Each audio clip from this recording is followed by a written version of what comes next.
Time to head to the voicemail of Truth and Reason with a question about what happens in the draft if.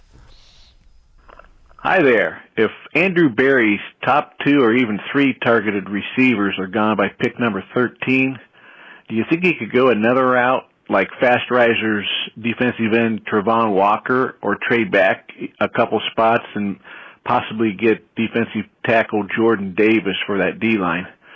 These 2 Georgia Bulldogs, they really look pro-ready right now. We need some star power lined up with Miles on that D-line that will be there for years to come. Thanks for taking my question. Bye now. All right. As always, appreciate the voicemails. Mary Kay, that's a very good question, and legitimately, another name I'd throw out there would be the Purdue guy, George Karlaftis. That'll be a tough decision. If those guys are all there at 13 and the 2 or 3 wide receivers Andrew Berry has ranked highest, that'll be something he's looking at.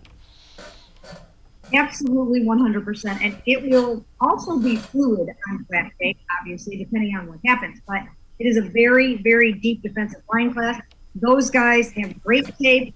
They had a great showing at the combine. Again, it was a fast track, so the numbers came in very, very lightning quick.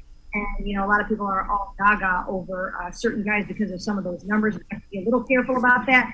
But it's definitely a great D-line class. They need them. It's a premium position. They don't know what's happening with Jadeveon Clowney yet at the number 2 edge spot. So certainly that is a position to look at. Will we get a clue when the league year starts and we start seeing some of the free agent signings? In other words, if a couple of DNs have signed, it's probably wide receiver. If a couple wide receivers sign, it might be a DN. Are they kind of intermixed there? Yes, absolutely. For the most part, if you go out and you spend a ton of money on a wide receiver or a defensive end, that can inform what you do with that number 13 overall pick. I mean, in 2020, had the Browns gone out and signed Trent Williams, then they probably wouldn't have drafted Jed Wills at number 10 overall. So I do think that it does give you a great indication of what's going to happen in the first round if you leave open that gaping hole.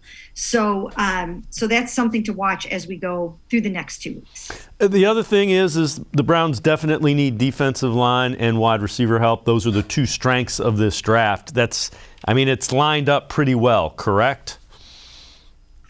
It really is. And it is also, lends itself to trying to figure out which way to go. But they do have enough ammo to move back into the first round if necessary and grab one of those positions. That's also, something they can do. They've got extra picks. They can give something up, next year if necessary. And if they see something that they like, they can go up and try to grab it.